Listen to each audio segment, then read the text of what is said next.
Seguimos en Entre Líneas y como decíamos al comienzo, vamos a hablar de economía. Después de un buen dato que tuvo el gobierno nacional, mencionábamos el tema de la inflación que dio a conocer el INDEC y que arrojó finalmente 3,5. 3,5. Y ya vaticinan que va a ir en la curva descendente, podría ser el 3 este mes, ¿no? Así es, hay muchas consultoras que están hablando de que, bueno, posiblemente vayamos al 3. Algo está tratando de hacer el gobierno para ayudar a esa baja, como por ejemplo postergar algunos ajustes de tarifa que tenía previsto. Estamos volviendo a algunas, sí, claro. algunas prácticas de gobiernos anteriores, por ahí con algún, ¿no? Especulando con, bueno, postergo esto para que me dé un poquito menos y después vemos cómo seguimos.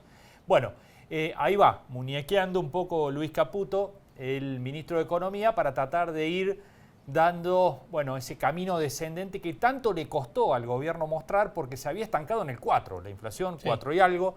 Los últimos 4 meses habían dado esa cifra. Bueno, finalmente rompió el piso del 4 y mostró el 3,5 para el mes de septiembre. Veremos qué pasa en octubre. Y decíamos en paralelo, el otro tema interesante es qué pasa con la actividad económica. Si efectivamente encontró piso a mitad de año y empezó a rebotar, sobre todo en algunos sectores, ¿y cuánto es ese rebote? ¿No? ¿Se acuerdan aquella discusión de la B corta? Bueno, eso ya por supuesto que no ocurrió. Pero a ver si empieza la mejora y si ya se está sintiendo. Bueno, está Jorge Ingaramo, que es economista cordobés, para hablar de estos temas con nosotros. Jorge, ¿cómo va? ¿Qué tal? ¿Cómo les va? Buenas tardes, gracias por llamar. Bueno, gracias por estar allí. Bueno, primer buen dato, podemos decir, de la inflación. Hay que mirar la núcleo del 3,3, no el 3,5, porque el 3,5 tiene mucho metido de los ajustes tarifarios, que en general básicamente fueron, en el caso de septiembre, transporte en el área metropolitana de Buenos Aires. Claro. Y por eso transporte y mantenimiento del hogar fue el rubro que más creció. Y alimentos anduvo apenas por encima del 2%. Así que el gobierno sigue, está muñequeando. También otra cosa que ayuda es que está la intervención en el mercado cambiario, ¿no es cierto? Que está tirando abajo el dólar. Hoy no, pero hoy es una excepción. Pero ha venido bajando mucho el MEP y el contado con liqui, y eso ayuda mucho a las expectativas de baja de la tasa de inflación. Bueno, el gobierno ha tenido muy buenas noticias, mejoraron a parir los títulos, ha bajado el riesgo país, subió el fondo nos beneficia directo, no porque seamos lindos, pero nos beneficia con la reducción de la sobretasa a los países sobreendeudados. El BID ha confirmado 3.800 millones de dólares de préstamos para los próximos 2 años. O sea, el gobierno anda con una macro que le está jugando a favor desde el punto de vista de las finanzas. Y desde el punto de vista de la actividad económica, que es lo que le preocupa también a ustedes, yo diría que hay ya una pequeña recuperación, por supuesto muy sutil, que se sintió en el tercer trimestre y que debería sentirse bien en el cuarto trimestre.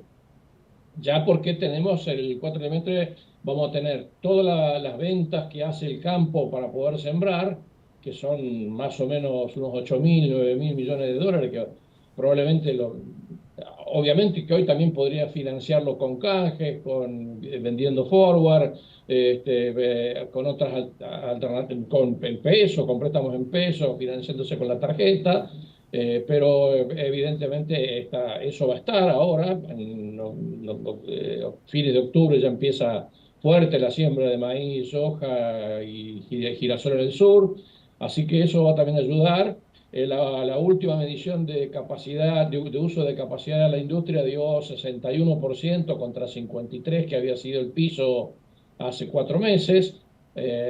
Hay más patentamientos de autos y motos, hay más escrituras, no tanto la construcción todavía está bastante planchadita y no se le ve todavía la pata a la sota de la construcción, pero yo diría que, bueno, en la medida en que los alimentos que forman el core del consumo de la gente que tiene necesidades, los más pobres, digamos, la mitad de la población más pobre, en la medida que eso se mantenga con un dólar en descenso, en declinación, no hay que olvidarse de que el blend de exportación no aumentó el 2%, como dice la regla de Crowley-Peck, aumentó el 0,15%. ¿no? En el ¿Es medio riesgosa la tiempo. política cambiaria, Jorge? ¿Está retrasado el dólar y puede contener riesgos esa situación? Y claro que sí, bueno, Milei anoche habló claramente en el Banco Central de que no tienen resuelto el problema de los stocks, todavía hay un sobrestock monetario que no lo han podido limpiar, y que, bueno, si uno atrasa el tipo de cambio, que en realidad para mi gusto está 23-24% atrasado respecto de el mismo periodo del año anterior. Está bien que el año pasado podría haber estado sobrevaluado, y este año, como hay más confianza, está más tranquilo, pero lo mismo está 23% abajo.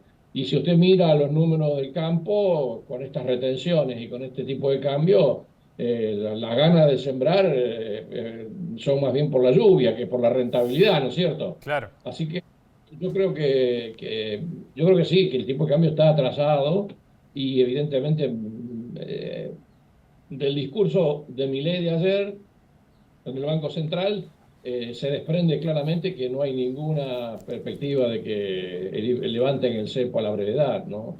Porque él habla del problema de los stocks, bueno, pero cuando los cuantifica dice que tiene que darse la convergencia en una inflación que todavía nadie la vio, así que falta un buen rato para que veamos una inflación próxima al 1,4%, que es lo postulado mensualmente en el presupuesto 2025. Claro. Queda, Jorge, esta política con respecto al tipo de cambio, este atraso que usted dice del 20 y pico, ¿es una herramienta que el gobierno está usando también para combatir la inflación o tiene otra finalidad? no, la herramienta fundamental y a la cual el gobierno tiene que aferrarse es el déficit fiscal. Sí. Y en eso, bueno, han tenido según el informe de la Oficina de Presupuesto del Congreso, bueno, el superávit primario se le cayó un poquito en septiembre por el simple hecho de que sacaron una parte del impuesto país, y eso no fue prácticamente compensado con nada. Así que de 1,79 estamos en 1,29 del PBI de superávit primario, por la falta de ese componente del impuesto país que embroma bastante. Y el gobierno usa las herramientas que tiene a mano para tratar de inducir esa convergencia, ¿no? Ujú. Y lo que pasa es que, claro, la forma más simple de licuar los stocks, ya sabemos cuál es, ¿no es cierto? Es flotar y devaluar y chau, el exceso de stock desaparece inmediatamente. Lo que pasa es que, claro, no sabemos qué tipo de cambio queda. Y si eso se hace con descuido, bueno, puede haber una suba, un cambio en las expectativas inflacionarias. El problema de eliminar los stocks excedentes de dinero es fácil de resolver. Técnicamente es fácil de resolver. Usted flota el tipo de cambio y bueno, Claro. pasará de 995 a 1110 y ya está. Pero se tiene que comer el 10% de inflación. Está bien. Jorge, lo último, volviendo al tema de actividad y al rebote o no rebote, ¿qué motores pueden llegar a explicar un rebote? ¿El campo, la minería, se habla mucho, la industria del software? ¿Por dónde puede venir ese empuje que le hace falta a la actividad económica? Bueno, yo creo que lo más importante es lo que hablábamos recién de la baja de los precios de los alimentos, que pegue sobre el consumo. El consumo es el 70% del PBI. Mm. Eso es muy, muy, muy importante. Y la reaparición del crédito, que la gente pueda comprar en cuotas, que la gente cancele deudas con las tarjetas y se endeude más con tarjetas. El crédito en pesos ha crecido mucho más que la inflación en lo que va del año, mucho más. Ujú. Lo que pasa es que la gente usó ese crédito en pesos para cancelar deudas previas, digamos, ¿no? Las deudas que contrajo en el primer trimestre, donde nos agarraron a todos con el colgado del pincel. Claro. Pero digamos, los créditos están subiendo y eso es muy importante para reactivar la economía. Y por supuesto, todo el hecho fundamental que se está produciendo de que se dio vuelta el déficit comercial externo energético, que era 1.800 millones de dólares el año pasado. Ahora tenemos superávit comercial energético de 2.800 millones, Ujú. ¿no? De 400 millones. Esos 4.200 de diferencia son reactivación pura. Está bien. Eso es claramente. Entonces sí, minería, acá, el campo, si la siembra es buena, y el crédito y todo el tema de petróleo y gas son el alma de la reactivación. A lo cual hay que agregarle esto que decíamos recién, un empuje al consumo producido por la estabilidad del precio de los alimentos. Bien. Jorge, muchísimas gracias por estos minutos con nosotros. No, gracias a ustedes por llamar. Hasta la próxima. Gracias. Bueno, Jorge Ingáramo, ¿no? Con los principales lineamientos de la política económica que está en marcha y bueno, tiene algunos datos positivos, pero otros que son un potencial riesgo y algunos que no terminan de despertar, ¿no? Como el consumo y la actividad económica todavía bastante planchada. Al consumo le falta claramente mejorar el ingreso de la gente. Poder adquisitivo, claro. Nada más que eso. Y crédito, como dice. Más allá del crédito que mencionó, por supuesto, Ingáramo, ¿no? Pero hace falta recomponer ingresos reales de la gente. Así es. Vamos a hacer una pausa, enseguida volvemos.